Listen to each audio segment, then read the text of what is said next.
У вересні я їздив до Ріо, і у мене залишилося чудове відео, яке я досі не виклав. І сподіваюся, вам воно дуже сподобається. Ставте вподобайки, підписуйтесь на канал і залишайте свої запитання у коментарях. Дякую. Дуже тихо і спокійно і затишно в Парачі, 2 година ночі, всі сплять. І сьогодні я їду сам в Ріо-де-Жанейро для того, щоб продовжити оформлення свого водійського посвідчення. І зараз я залишаю машинку тут і виїжджаю о 2 годині ночі. В 7 буду у Ріо-де-Жанейро. О 9 мені потрібно прийти в департамент транспорту. І потім у мене весь день у Ріо-де-Жанейро. І о 8 вечора я виїжджаю з Ріо назад в Парачі.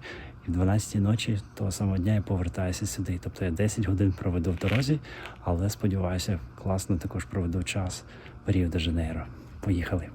Від того місця, де я припаркував авто, буквально пройтися до автовокзалу 3 хвилини.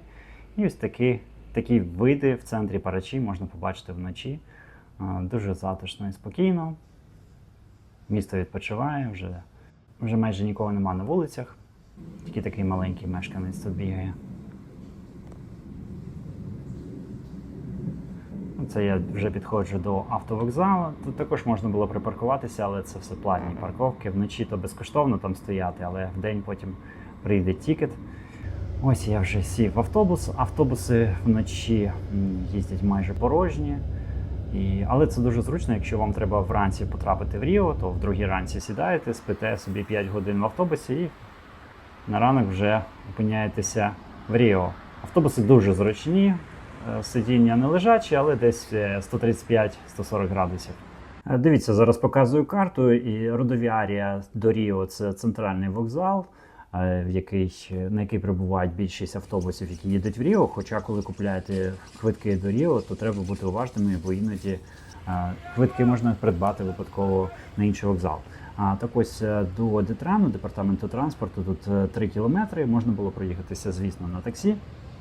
Але я вирішив пройтися пішки 45 хвилин, оскільки мені дуже хотілося пройтися по Ріо. Тут такий район середній, скажімо так, або навіть гірше, тому що це близько до центру, і в центрі Ріо достатньо багато безхатьок, достатньо багато таких забудов якихось стрьомних. Ви можете бачити на вулицях купи сміття.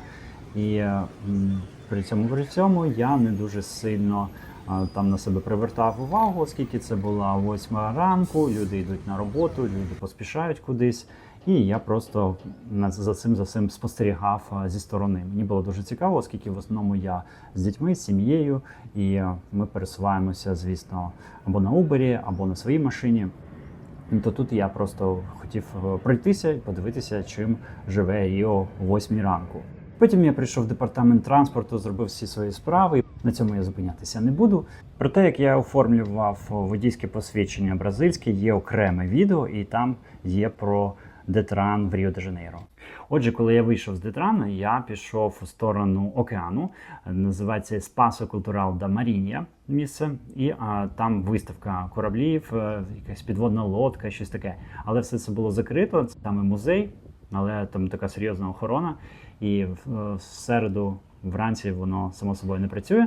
Ось, туристів там також не дуже багато було, і я почав рухатися вздовж океану. Наступна моя зупинка була біля причалу, там пірс, з якого відходять човни на острови, дуже красиві острови біля Ріо-де-Жанейро. І туди можна потрапити на екскурсію, але у мене була інша мета, бо там треба закладати 3-4 години, щоб дослідити той острів, а я хотів подивитися якомога більше всього в Ріо в цей день, і також у мене була запланована зустріч і інтерв'ю з українкою. На жаль, нам не вдалося зустрітися, але сталося так, що я зустрівся з іншим українцем, і з ним також було інтерв'ю на каналі. Він давав свій коментар з приводу ситуації з фавелах в Ріо, коли була стрілянина. Ось, і коли я проходив вздовж океану, тут такі красиві бульвари, дуже багато якихось історичних будівель, парки, музеї. І таким чином я дійшов до самого до самого аеропорту Сантос-Думонт, і там є Боса Нова Мол. Ми там вже були, коли ми приїжджали перший раз давати фотографії для посольства США, то ми були в цьому аеропорту, в цьому терміналі, і я там сів, відпочив трохи, зарядив свій телефон. Отже, я вийшов із Боса Нова Мол, і тут дорога у мене мала би зайняти десь 2 години, але я йшов, може, і 4 години, тому що я зупинявся, багато де фотографувався, знімав відео, просто насолоджувався прекрасною погодою. Не дуже спекотно було, тому що це вересень, це тільки-тільки весна починається в Бразилії. І я вирішив просто прогулятися вздовж у цій набережної настільки, наскільки це можливо. Спершу я пройшов тут така маріна, тут така затока, є багато кораблів різних, і тут є невеличкий мол.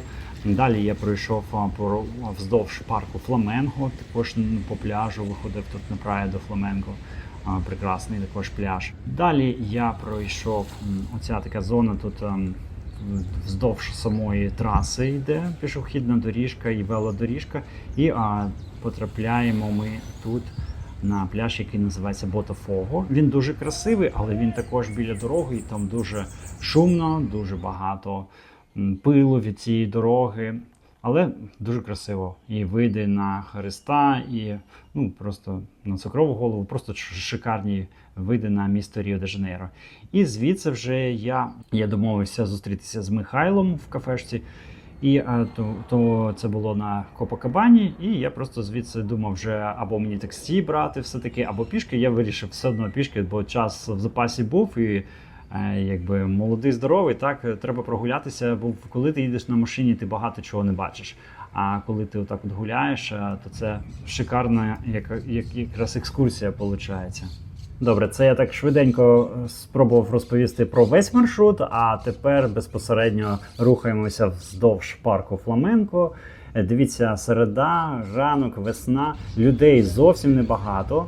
Але вони є. Хтось відпочиває просто на травці під пальмами, хтось купається, незважаючи на те, що вода 18-19 градусів, але все ж таки купатися можна. І декілька людей я бачив, що займалися різними видами спорту. Хоча ввечері тут просто весь цей простір зайнятий спортсменами. Дуже багато жителів Ріо-де-Жанейро ввечері виходять не пиво пити, а займаються волейболом, футболом, різними силовими вправами, кросфіт. І це дійсно чудово навіть за цим поспостерігати, подивитися, як люди займаються своїм тілом, своїм здоров'ям, незважаючи на те, що вони живуть в такому мегаполісі, але вони знаходять в собі сили займатися важливою справою, своїм власним майбутнім, своїм здоров'ям. Це найкраща інвестиція, так, в навчання і в своє здоров'я. І також тут я ще не дуже далеко відійшов від аеропорту. Тут можна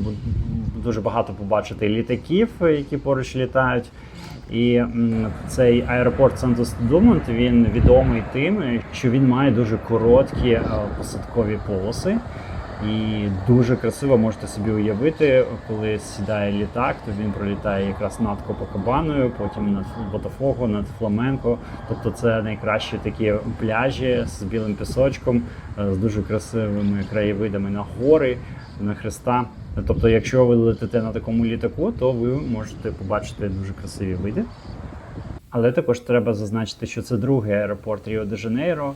В цей аеропорт в основному прилітають внутрішні перельоти, наприклад, Сан-Пауло, в Ріо. Якщо ви летите, то, скоріш за все, ви будете приземлятися тут. До речі, зараз гуляю по пляжу Фламенго, і вода холодніша, ніж Парачі. Водичка можна купатися, але прохолодніша на 2-3 градуси так точно. Дуже гарний пляж. Білий пісок, всі відпочивають. Це середа. Класно. Супер життя. Носа, чому ж ми розійшлися? Я календар перевернув, сьогодні 3 вересня. Чому ж ми розійшлися? Було в нас все серйозно 2 вересня. Люди грають просто шикарно. Футбол. Жіночка з чоловіком. Великі молодці.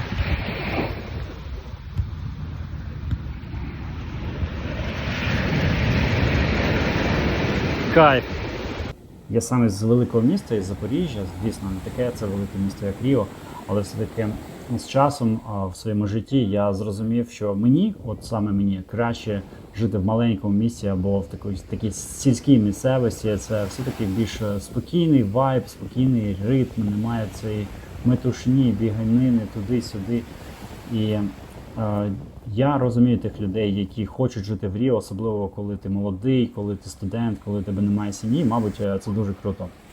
Але от зараз я себе не бачу в такому місті, як Ріо, поки у мене маленькі діти. Та й, мабуть, потім теж на пенсії я б теж не хотів би жити в Ріо. Хоча, коли я гуляв от в цей день по Ріо, мені було прям дуже по кайфу. Знаєте, є таке щось незвичайне в цьому місті, якийсь особливий шарм, тому що поєднана все-таки оця якась старовинна архітектура, якісь монументальні будівлі, так і є нова частина Ріо, там де все як в Майамі зроблено дуже красиво. Тобто я бачу плюси великих міст, але все-таки з сім'єю, мені здається, більш затишно чогось хочеться такого місця, де ти вийшов, тобі не треба їхати півгодини до цього пляжу. Я ж прекрасно розумію, що це я зараз середу гуляю по пляжу. Більшість жителів Ріо не можуть собі дозволити в білих штанах, як Остап Бендер, так гуляти по набережні. Ні, вони працюють, вони постійно арбайтен, побігли, як в принципі і в інших мегаполісах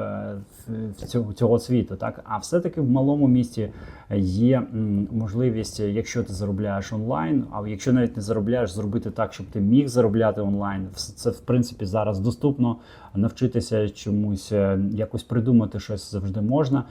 І це нелегкий шлях, але це можлива така дорога. І таким чином від'єднати себе від необхідності жити в великому місті, в якому дуже багато електромагнітного смогу від машин, дуже багато шуму. Це все впливає і на серце, на нервову систему, більше небезпек від папая росте, кримінальних елементів. І я думаю, що це цілком можливо зробити, і просто багато людей себе не бачать в тому через те, що вони не уявляють, як вони будуть заробляти в маленькому місті.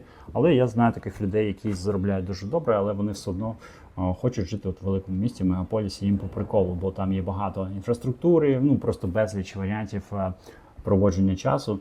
Але коли у тебе троє дітей, якщо чесно, то тобі не до того, щоб там ти будеш думати, в який ти мол поїдеш, ти все можеш замовити в онлайні, і ти цінуєш прості речі, що ти можеш вийти, я не знаю, на велосипедній доріжці, просто проїхатися на природі, побути і за 10 хвилин дістатися до пляжу. Замість того, як в Ріо, я ж кажу, більшість людей, вони не живуть біля пляжу. І все-таки навіть, якщо порівняти наш пляж в Парачі і пляж в Ріо будь-який, то в Ріо це буде набагато небезпечніше. Отак от речі просто кинути і побігти, поплавати, це практично нереально в Ріо. В Ріо відчувається якийсь такий вайб авантюризму, такий він живий, він дуже такий vibrant, такий дуже вібруючий, дуже ритм цього міста відчувається, і ти починаєш резонувати з ним, коли ти в ньому знаходишся. І також тут є ця зона пляжна, яка все-таки вона якось збалансовує Ріо, тому що ти там опиняєшся і ти відчуваєш себе в якомусь такому більш спокійному місці, де ти можеш трохи видохнути. Тобто це все-таки перевага Ріо над іншими більшими містами Бразилії, такими як Сан-Паулу, наприклад. Дивіться, що я знайшов в Ріо, таку дошку, на якій написано «Алоха» – це привітання по-гавайськи, звичайно. А також «Гратідао» – вдячність, «Амор» – любов, «Хюмілдаджі» – людяність і «Пас» – мир. Бажаю вам всім всього найкращого. Саме те, що тут написано. До речі, тут в кінці пляжу є такий невеличкий клаптик з красивим видом, і яхти тут, і будівлі красиві, і люди просто відпочивають. Тут це робітники, які працюють на якомусь підприємстві поруч, і вони там виходять через задній двір і сидять на обіді, отак от відпочивають. Бензин побачив, що дешевше, ніж в Парачі, процентів на 20, так, є таке.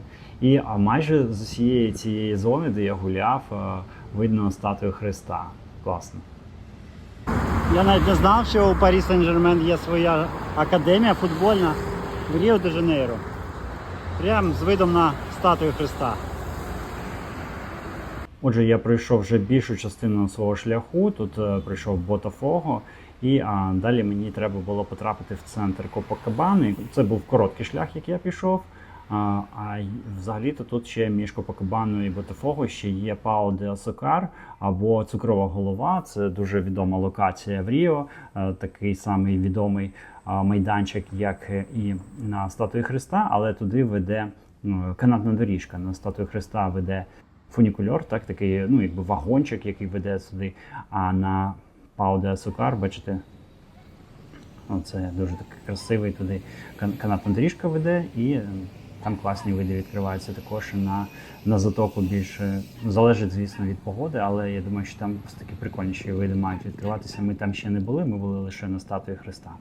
Але в цю сторону я не пішов, і я пішов далі в центр. Через трафік, дуже багато машин, багато людей.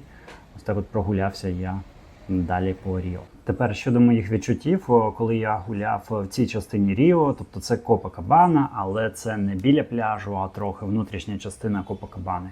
Вона, звісно ж, виглядає значно більш благородно, ніж центр міста, центр Ріо-де-Жанейро, де я починав дорогу біля вокзалу в тій стороні.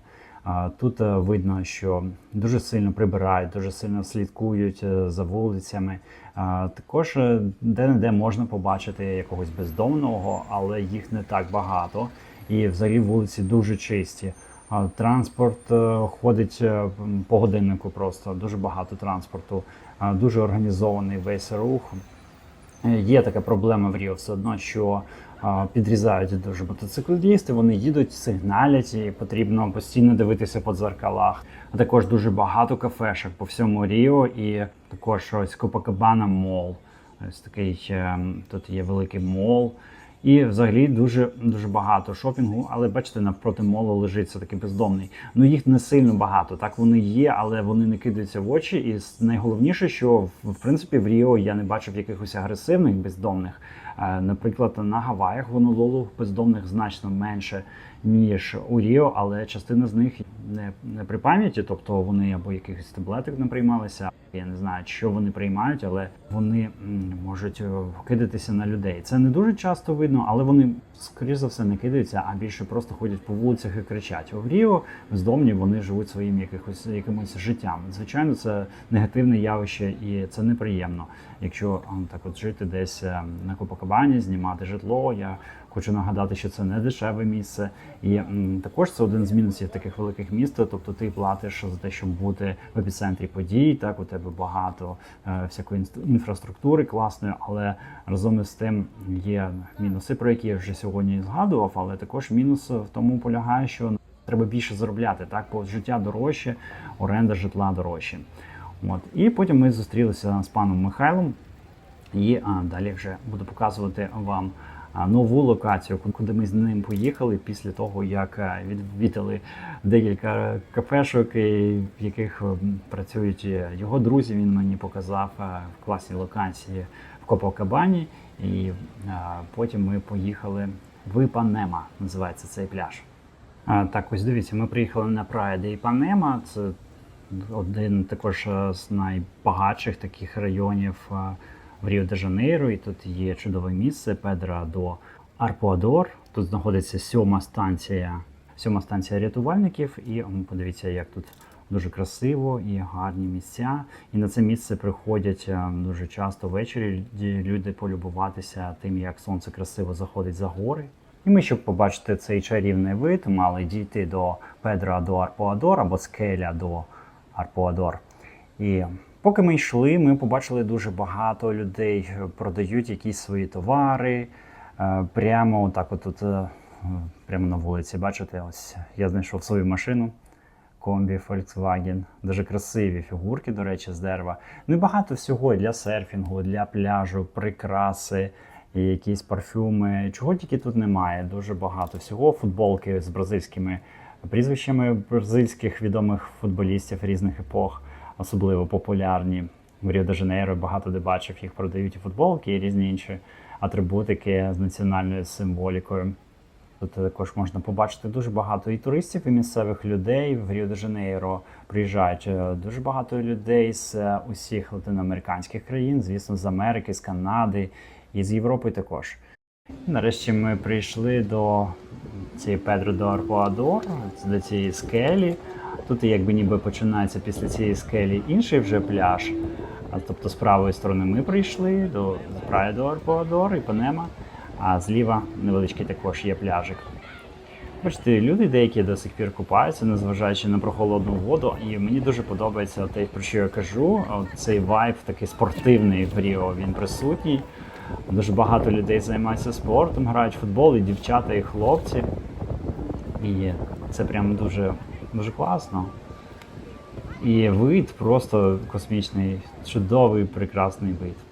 Далі ми піднялися на саму скалу і дивилися на цей вид. І в цій локації, як ви бачили, люди займаються йогою, займаються медитацією, тобто у них якісь практики, грає чудова така розслабляюча музичка. Дуже спокійно, гарно, тут кактуси ростуть, неймовірно красиві і величезні, такі розміром з людину.